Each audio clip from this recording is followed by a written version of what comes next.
Bom dia, meus amados irmãos, eu saúdo a todos com a graça, com a paz do Senhor Jesus.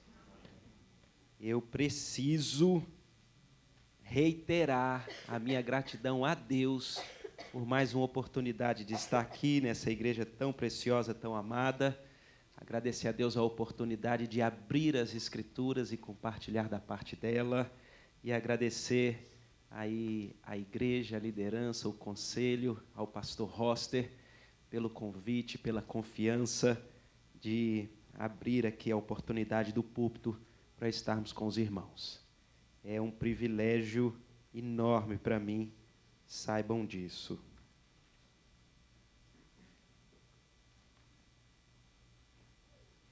Um milagre. Só um milagre. Imaginemos que você pode ter um milagre realizado. O Senhor Jesus, nessa minha proposta de um breve pensamento, está na sua frente. E você pode agora pedir a realização de um milagre. Qualquer um. De qualquer espécie. Qual você pediria? Ou talvez eu poderia perguntar: o que é que mais tem assaltado o seu coração?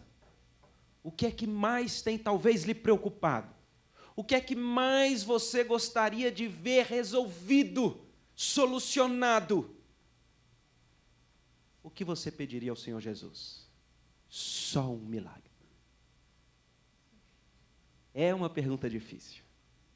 As nossas mentes vão rodando.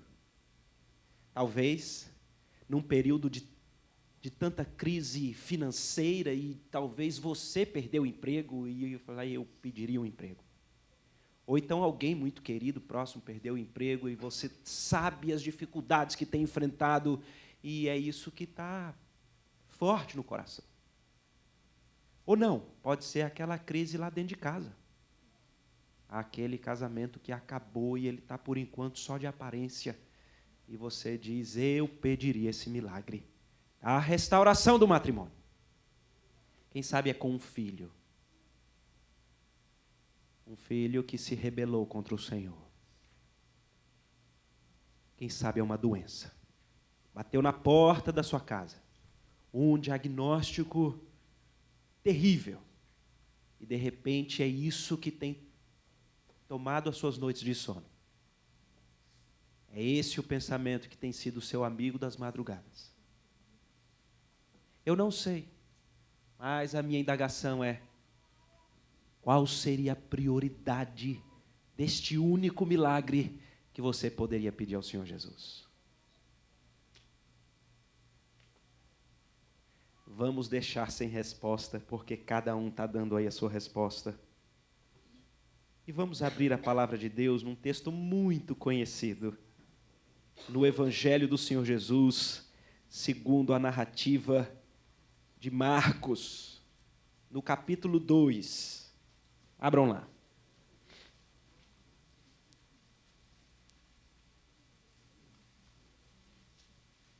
Marcos,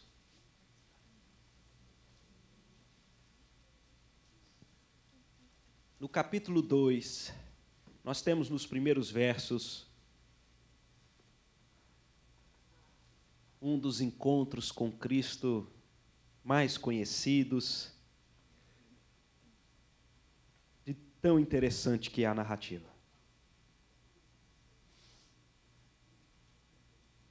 Gostaria que os irmãos acompanhassem Marcos 2, a partir do verso de número 1. Dias depois entrou Jesus de novo em Cafarnaum. Logo correu que ele estava em casa. Muitos afluíram para ali.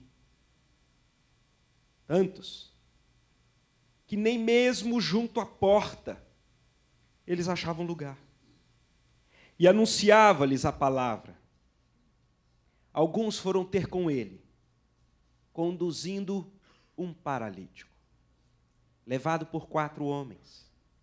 E não podendo aproximar-se dele por causa da multidão, descobriram o eirado no ponto correspondente ao em que ele estava. E fazendo uma abertura, baixaram o leito em que jazia o doente. Vendo-lhes a fé, Jesus disse ao paralítico: Filho, os teus pecados estão perdoados. Mas alguns dos escribas estavam assentados ali e arrazoavam em seu coração: mas por que ele fala deste modo? Isso é blasfêmia. Quem pode perdoar pecados, senão um que é Deus? E Jesus, percebendo logo por seu espírito que eles assim arrazoavam, disse-lhes: Por que arrazoais sobre essas coisas em vosso coração? Qual é o mais fácil dizer? Dizer ao paralítico: estão perdoados os teus pecados, ou dizer: levanta-te, toma o teu leito e anda?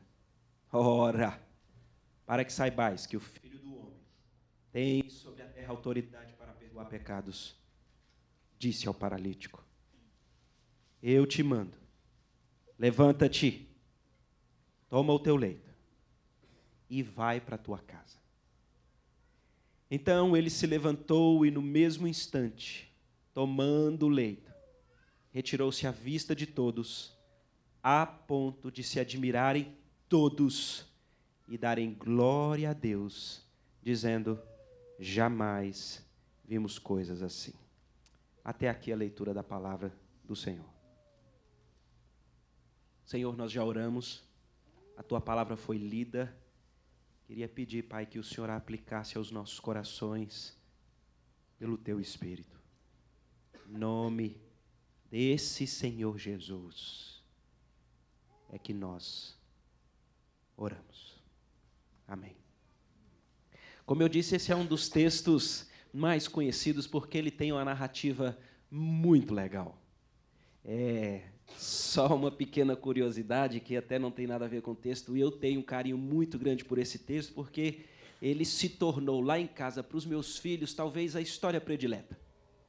A gente sempre, ao deitar, até mesmo depois dos cultos, né, eles gostavam que eu contasse alguma história, e parece que eu leio e eu escuto aqui, né, minha filhotinha dizendo: conta paralítico, conta paralítico. Ela sempre pedia, porque é uma história linda demais.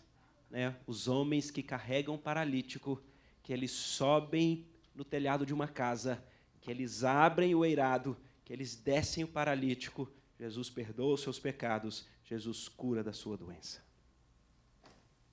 Que texto precioso.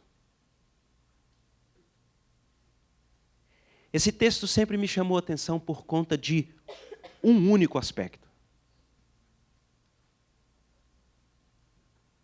Esse texto ele me deixa muito impressionado por conta da construção de concordância gramatical que existe no início do verso 5.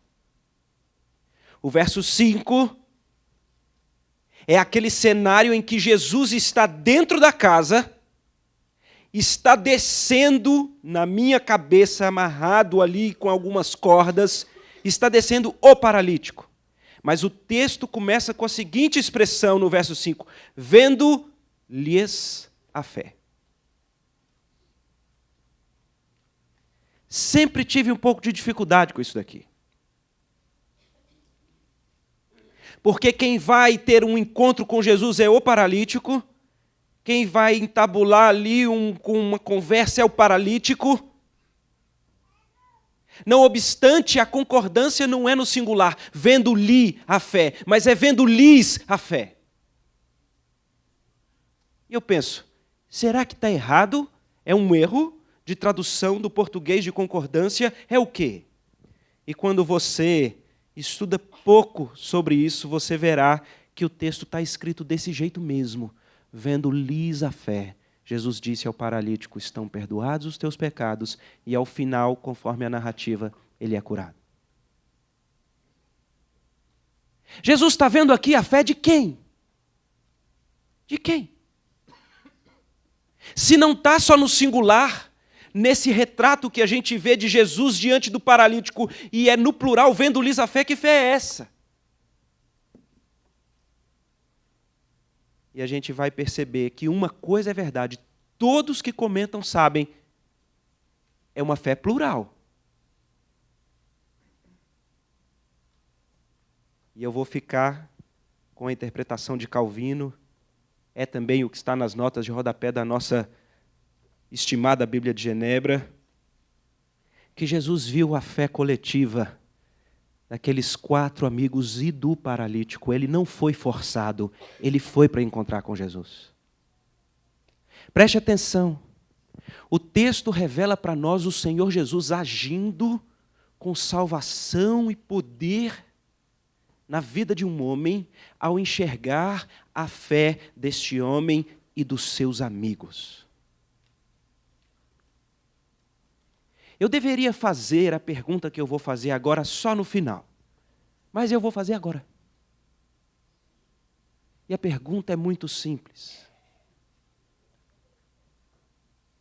Se a salvação dos seus amigos, se a salvação dos seus parentes, se a salvação dos seus concidadãos da sua terra dependessem em alguma medida do exercício da sua fé, qual esperança de salvação eles teriam?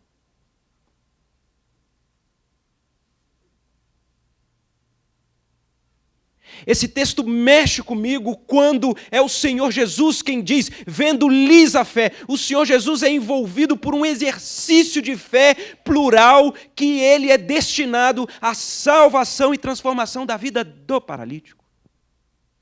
E é olhando para esse texto e é percebendo que Jesus é impactado por uma fé diferente de 4 amigos e de um paralítico, que eu gostaria de olhar para o texto e dizer, que fé é essa? Que fé é essa que é capaz de entrar no Senhor dos Senhores, no Rei dos Reis, no Deus encarnado e fazê-lo elogiar para nós esse exercício de fé? Na verdade, o texto revela para nós alguns aspectos curiosos, não é verdade? Jesus está em Cafarnaum. Ele está voltando para Cafarnaum. E enquanto uma multidão corre para lá, para não perder o seu lugar, para ninguém sentar no lugar que ele senta. Quando a multidão corre para lá, cheia de curiosidades para saber qual vai ser a próxima fala, qual vai ser o próximo milagre, tem 4 homens que correm no sentido contrário. Eles correm porque eles se lembram, nós temos um amigo que precisa de Jesus. E tem mais. Pode surgir qualquer outro meio com o qual ele vá até Jesus, mas nós queremos levá-lo até Jesus. Enquanto uma multidão corre e eles enchem as cadeiras e eles estão ali, 4 amigos vão no sentido contrário, porque na ótica deles existe algo mais urgente do que inclusive saciar a sua curiosidade de ver, quem sabe, mais uma vez o que o Senhor Jesus vai falar. Eles sabem que o amigo precisa de Jesus. Eles correm. Eles, na minha mente, eles então falam, nós vamos te levar até Jesus. E o paralítico diz, mas eu não posso ir, eu não dou conta de andar, eu mal consigo mexer, não, mas nós damos um jeito. E eles arrumam uma maca, e na minha mente eu fico imaginando ali, eles colocando aquele lençol e dobra e faz, e eles são 4, então um pega de cada lado, e eles vão andando pelas estradas de poeira do Oriente Médio, e eles caminham carregando aquele peso, já suados, e de repente eles chegam aonde o Senhor Jesus está, e é muito curioso porque o texto diz que não tem jeito de entrar naquela casa e levar o amigo até Jesus. Não tem jeito.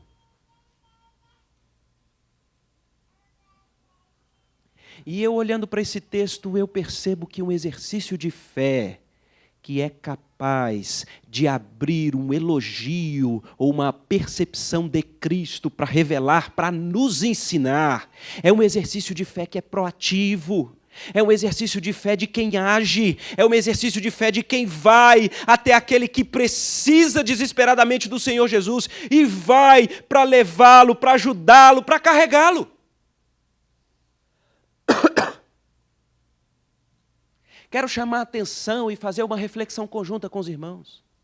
Qual é o nível de proatividade do exercício da nossa fé para levarmos as pessoas até o Senhor Jesus?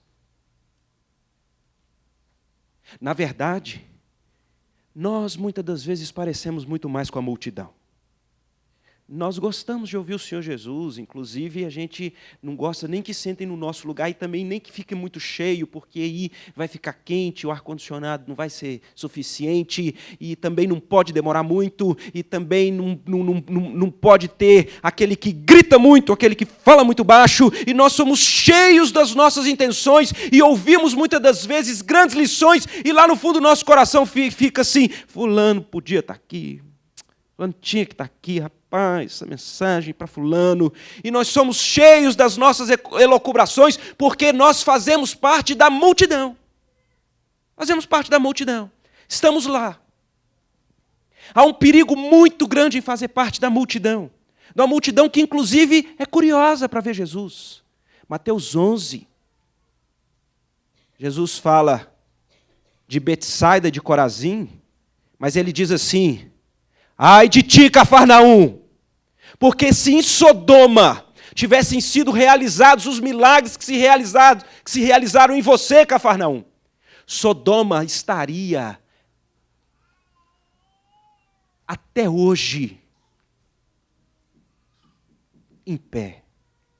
Mas você, Cafarnaum, você vai para o inferno.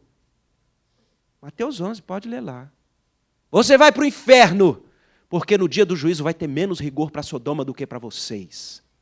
Porque vocês viam os milagres, vocês acompanhavam, mas o coração de vocês simplesmente não exercia a fé.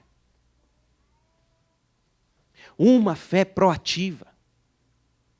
Uma fé de quem convive com pessoas que estão perdidas, mas não consegue ficar paralisado. Age.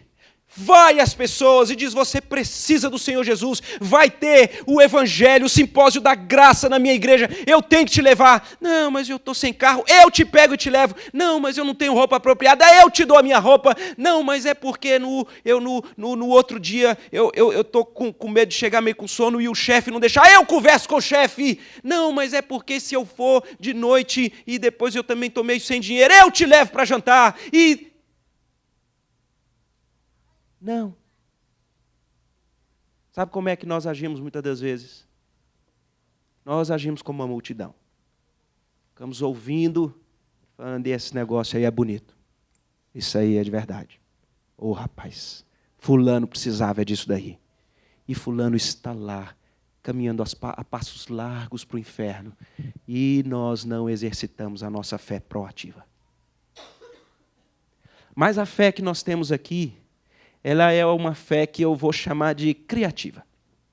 Porque o texto diz que quando eles chegam naquela residência, acontece uma coisa curiosa. Eles vão pela porta principal para entrar, não tem jeito de entrar, está lotado. Eles vão pelas janelas, não tem jeito, o povo está nas janelas. Eles tentam de todos os lados e não tem jeito. E o que não tem jeito, não tem jeito. Não é verdade? O que não tem jeito, não tem jeito. E eu gosto de ver o exercício de fé desses homens, porque o que não tem jeito, eles têm uma fé que é criativa. Eles olham, eu fico imaginando, isso aqui não está nas escrituras, isso aqui sou eu pensando. Um deles deve ter falado assim: olha, eu acho que só tem um jeito da gente evacuar essa casa, a gente poderia ir um para uma janela, um para a porta, e um grita fogo, e o outro grita fogo, e aí sai todo mundo correndo, e aí quando sai correndo a gente entra com o paralítico. Eu falo: rapaz, esse negócio é perigoso, não, calma aí. E o outro: não, mas então o que a gente pode fazer? Não, cavar não dá, cavar não tem jeito, já sei, pelo teto eu acho que o paralítico é que falou assim: peraí, eu vim paralítico, mas pelo menos eu estou vivo, não vamos pelo teto não, esse negócio é perigoso. Eles falam: não, nós vamos. Você precisa de Jesus. Vocês conseguem perceber a estrutura do exercício de fé? Eles sobem no telhado da casa.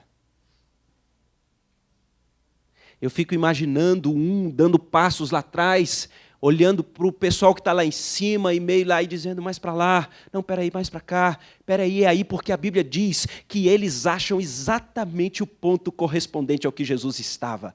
Um exercício de uma fé corajosa, criativa, proativa, pungente, que não para em meio às dificuldades. É uma tragédia, queridos, quando nós, diante das dificuldades, nós dizemos, o que não tem jeito, não tem jeito. E muitas das vezes deixamos de ter uma fé, de um exercício proativo para levarmos as pessoas a Jesus. Rapaz, a igreja estávamos sonhando, pensando, e isso ia ser uma bênção, íamos evangelizar, mas está sem dinheiro, está sem dinheiro. Não, se está sem dinheiro, então não tem jeito. Então não vamos. E fulano, não, eu já convidei uma vez, mas ele não veio, então agora fica meio ruim, eu não vou convidar mais, não tem jeito, não dá. Não, e fulano não é a esposa dele não gosta, já disse que não gosta, então não posso falar mais de Jesus, porque diz que não gosta. Não, eu li, tem lá no trabalho, é antiético, se eu falar do Senhor Jesus, então não pode. Eu ia até levar, mas é que o pastor, esses dias lá na igreja, ele anda meio bravo, está falando uns negócios assim muito bravo, então aí constrange, não vou levar não. E nós somos prontos para criarmos as barreiras que tentam legitimar a nossa mente a simplesmente termos uma fé leniente, leviana, estagnada, paralisada. Esses homens revelam uma caminhada da fé que é proativa, mas ela é criativa. Diante das dificuldades, dos problemas que surgem para levarmos as pessoas a Cristo, nós não podemos parar. Nós vimos aqui que existem muitas igrejas hoje que são perseguidas.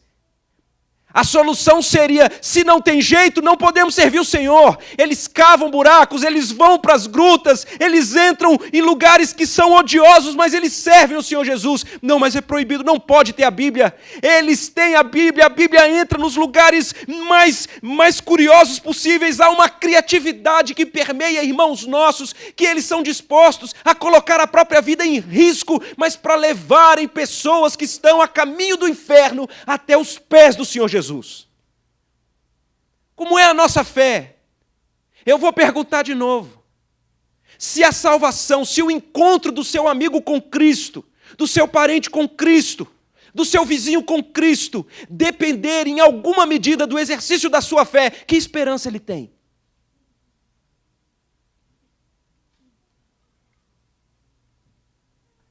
Que esperança ele tem? Eu sei que diante de homens que estão dispostos a levar o seu amigo a Jesus, eles agem, as dificuldades não os interrompem, eles suplantam as dificuldades, eles são criativos, ninguém sabe direito como fazer, mas eles sabem de uma coisa: nosso amigo precisa de Jesus, nós vamos levá-lo aos pés do Senhor Jesus. E quando aquele paralítico está descendo pelas cordas, será que a gente consegue imaginar a cena?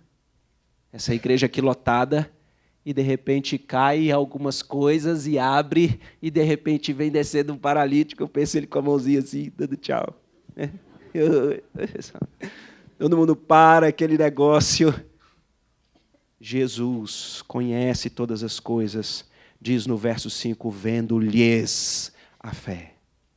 O Senhor Jesus sendo movido por um exercício proativo, criativo, corajoso, suplantador do exercício da fé daquelas pessoas.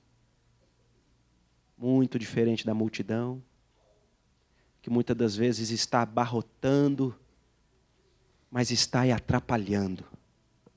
Atrapalhando! Existem pessoas que não vêm a uma igreja conhecer o Senhor Jesus, sabe por quê? Porque convive com gente que se diz crente e é pilantra. É isso mesmo. E não quer.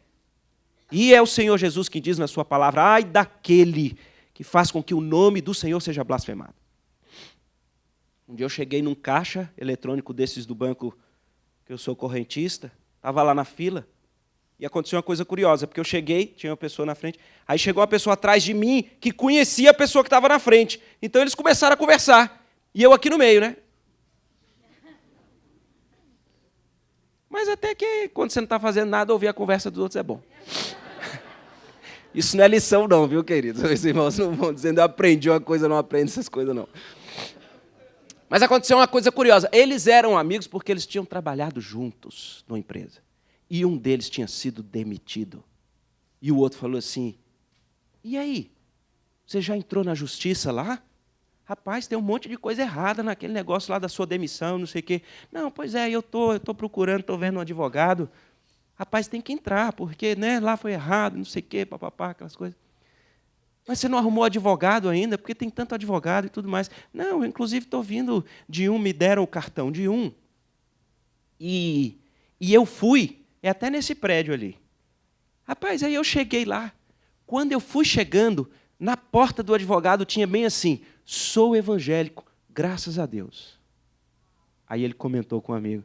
Dali eu virei as costas e fui embora, porque esse povo evangélico, isso é tudo um bando de pilantra. Aí eu... camarada, dá uma despistada.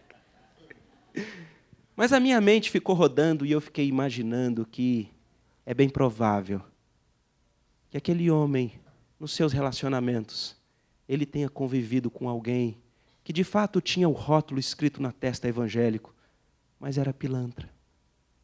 E gente assim tem feito parte de uma multidão que tem servido de empecilho às pessoas virem conhecer o Deus verdadeiro pela pregação da sua palavra. Diz, não vou não, porque é pilantra. Por isso, ao invés de fazermos parte de uma multidão que muitas das vezes está impedindo pessoas de entrarem na casa do Senhor para conhecer o Senhor Jesus, que o Senhor transforme a nossa fé numa fé proativa, criativa, suplantadora, corajosa, para levar as pessoas até os pés do Senhor Jesus. Então acontece uma coisa maravilhosa. O texto então diz, vendo-lhes a fé, o Senhor curou o paralítico. É isso que está dito? Não. Entra agora a figura do Senhor Jesus com algo maravilhoso. Diz o texto, vendo-lhes a fé, Jesus disse ao paralítico, filho, os teus pecados estão perdoados. Parece que tem alguma coisa errada aqui. Porque eu não sei se você faz a mesma leitura que eu, mas esses homens queriam demais levar o paralítico até Jesus. O paralítico estava ali, mas tudo nos leva a crer que eles estavam querendo o quê? A cura do paralítico. Porque é doído demais ser paralítico. E talvez se aqueles amigos estivessem aqui quando eu fiz a pergunta inicial, um milagre. Você só tem um milagre. O Senhor Jesus na sua frente. Qual milagre você pediria? E pode ser que alguém aqui tenha se lembrado, rapaz, meu amigo sofreu um acidente, está paraplégico, paralítico, não anda. O milagre seria ele voltar a andar. Não seria? Ou talvez nós pensaríamos em tantas daquelas situações que eu coloquei aqui no início. De repente, eu preciso chamar a atenção dos irmãos de que, se é legítimo, queridos. É legítimo nos preocuparmos com todo tipo de crise que nos assalta o coração e das pessoas queridas. É legítimo. É legítimo levarmos ao Senhor em oração todos os nossos dilemas. É aquela dor que não passa, é aquela doença terrível, é aquela crise familiar, é aquela crise financeira, é o emprego que se perdeu, é o acidente que aconteceu, são as pernas que não movimentam mais, é qualquer coisa. É legítimo, queridos. Levamos ao Senhor as nossas dores, as nossas lutas, as nossas enfermidades, mas eu quero estar com os irmãos de que o Senhor Jesus, Ele dá um ensino fantástico para nós aqui. O milagre prioritário, o milagre mais relevante, o milagre que é verdadeiramente a prioridade da vida de qualquer pessoa, não é passar a andar, não é crescer mais cabelo, nem ficar mais bonito ou emagrecer. não é ter o melhor emprego, não é conseguir a casa própria, não é ser curado da cura impossível, não é ganhar o emprego que você achou que não teria mais. Todas essas coisas são legítimas, lícitas, o Senhor tem poder para operar, mas quando a Bíblia diz que o Senhor realiza e opera em nós mais do que pedimos ou pensamos, porque na ótica do Senhor existe uma doença, existe uma crise, existe uma paralisia que é muito mais danosa do que qualquer problema na ótica da esfera humana dessa vida. E esse problema tem nome, e o nome dele é pecado. Porque é o pecado que faz separação entre Deus e os homens. É o pecado que nos lança no inferno. Porque antes de temer os homens, nós deveríamos temer a Deus, que tem poder para lançar a alma no inferno. Não adianta alguém que não andava e volta a andar e vai para o inferno. Não adianta alguém com uma doença que era incurável, foi curado e vai para o inferno. Não adianta alguém com um casamento destruído, que tem um casamento restaurado, indo para o inferno. O Senhor Jesus revela para nós que há uma prioridade que tem que ser muito mais incessante nas nossas orações, nos nossos pedidos e no nosso combustível do exercício de fé para a salvação dos nossos amigos. Eles têm um câncer que é muito mais perigoso do que o câncer da carne, é o câncer da alma. O nome dele é pecado. A prioridade de Jesus ao encontrar com aquele paralítico é dizer: filho. Parece que ali ele está tratando emocionalmente com ele, e ele traz para perto, ele chama: filho, os seus pecados estão perdoados.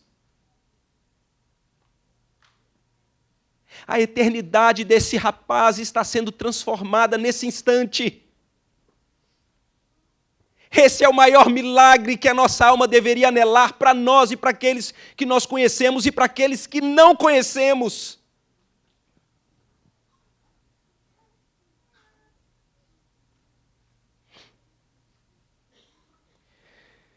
Há poucos meses eu tive uma experiência muito curiosa.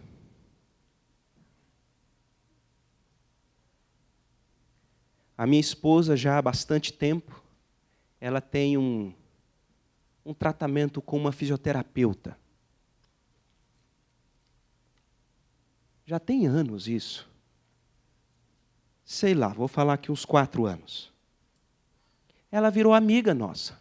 Ela precisa ajudar a minha esposa em um dos reflexos de saúde dela.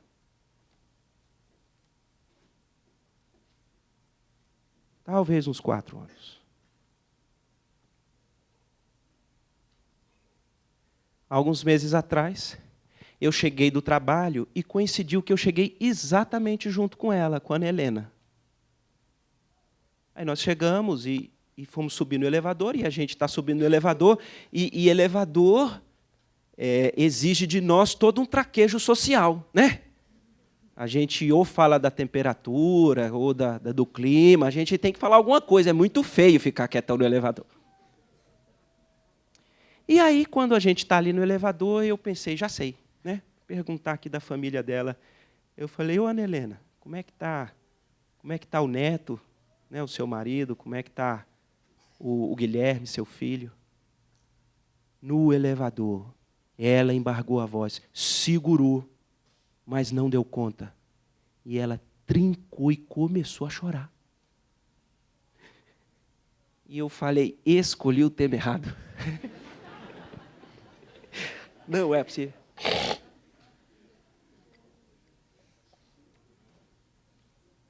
E ela então disse: ele foi embora, Roberto. Ele me deixou. Aí quem embargou foi eu, né? Ele saiu ontem de casa, disse que daqui 15 dias para eu separar todas as coisas, que ele veio só pegar as coisas. Deus do céu, a gente entrou em casa assim, e eu fiquei mudo, eu não sabia o que fazer. Ela entrou, se recompôs ali, foi lá para a sessão da fisioterapia com a minha esposa, e eu fiquei num pé e no outro, porque naturalmente eu vi ali uma crise completa e total, E, de repente, eu fui tomado de uma intrepidez. Eu falei, eu vou lá interromper essa sessão de fisioterapia agora. E naquela semana tinha chegado pelo correio um DVD que eu tinha comprado de um filme chamado O Quarto de Guerra.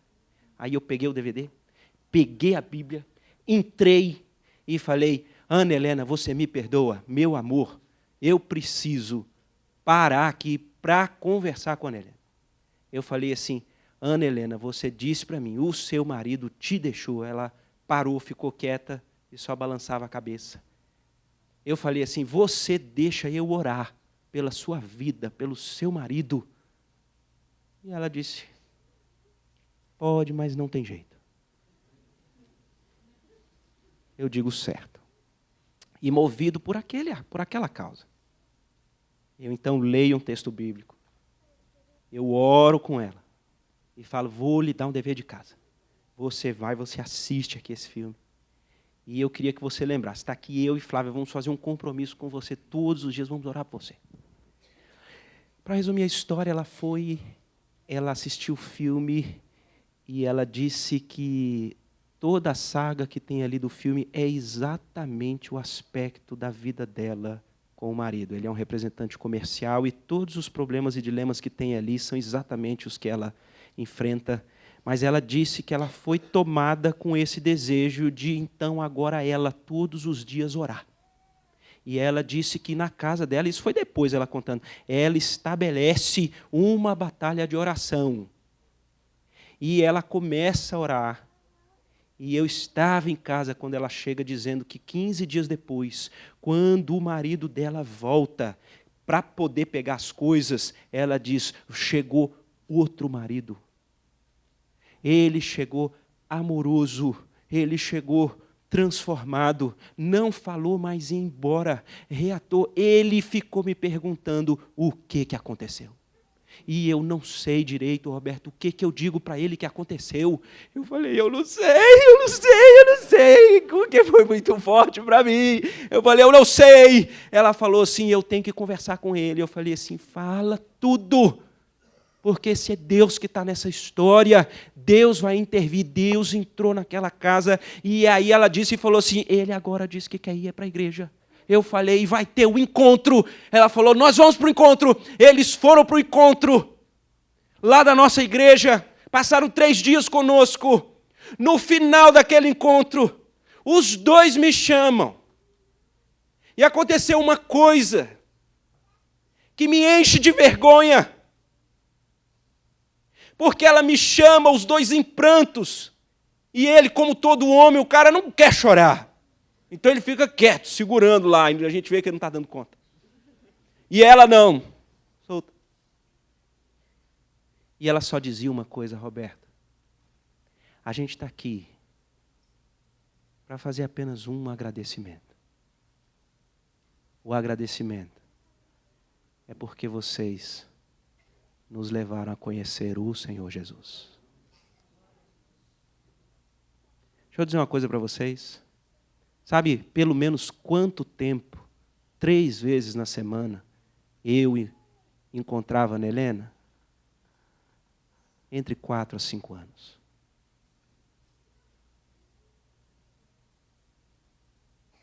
E parece que eu ainda não entendi a prioridade de Jesus.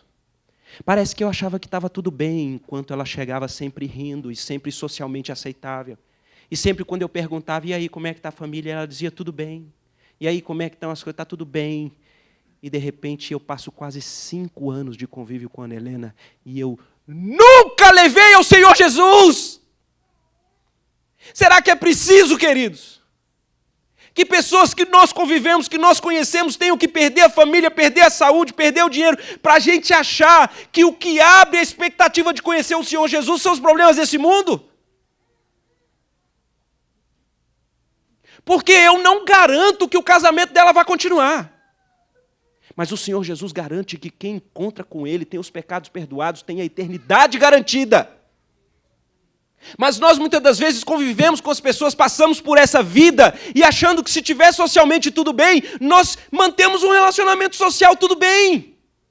O Senhor Jesus está revelando para mim e para você, não tem problema. Se alguém está com um problema conjugal, pode trazer para a igreja mesmo. Se alguém está com uma doença séria, pode trazer para a igreja mesmo. Se alguém perdeu o emprego, a crise financeira, traz para a igreja mesmo. É problema com o filho, traz para a igreja, com o irmão, traz para a igreja. Se a pessoa se acha feia, traz para a igreja, porque a igreja está cheia de gente assim.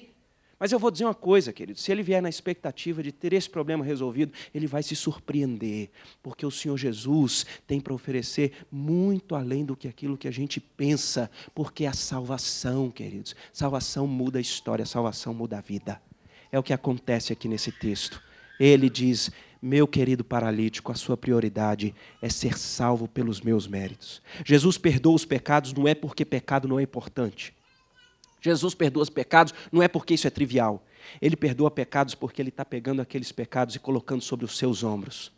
O Senhor Jesus, Ele vai até a cruz e Ele morre sendo condenado pelos nossos pecados para que haja esperança de salvação e vida eterna para todos aqueles que nele creem.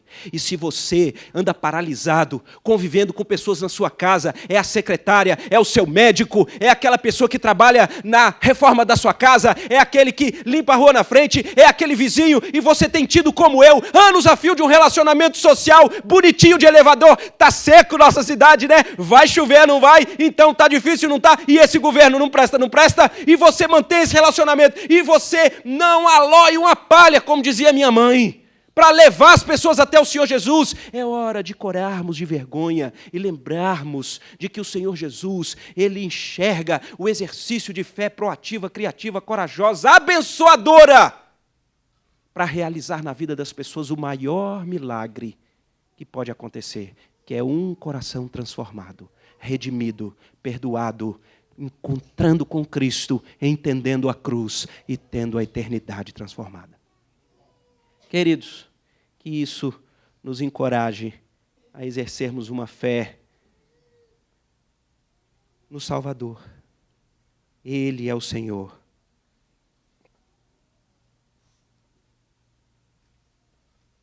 Alguém vai dizer: Roberto, mas você não vai ler o resto do texto que ele então cura o paralítico, e o paralítico levanta e anda? É verdade. Você entendeu a lógica do texto? Você entendeu? Você sabe por quê que o paralítico é curado e ele levanta e anda? Você sabe por quê? Você sabe, porque nós lemos o texto. Porque o verso 10 diz assim: ora, para que saibais que o Filho do Homem tem sobre a terra autoridade para perdoar pecados. O ponto de Jesus é: eu não quero que ninguém saia daqui sem saber que eu sou Deus. Eu não quero que ninguém vá embora daqui querendo ir atrás do próximo paralítico. Eu quero que vocês saiam daqui sabendo que Jesus é Deus. E para que vocês saibam que Jesus tem autoridade para perdoar pecados, eu vou curar esse paralítico, porque na cabeça de vocês, vocês acham, bem, dizer perdoar dos pecados, isso aí pode ser um charlatão falando, né? Pois então eu perdoo e eu curo para que vocês possam ter certeza de que Jesus é Deus, de que Ele tem poder para perdoar pecados, de que Ele tem poder para transformar a vida daqueles que convivemos com o maior milagre que nós deveríamos pedir: o perdão dos pecados e a salvação pelos méritos de Cristo Jesus.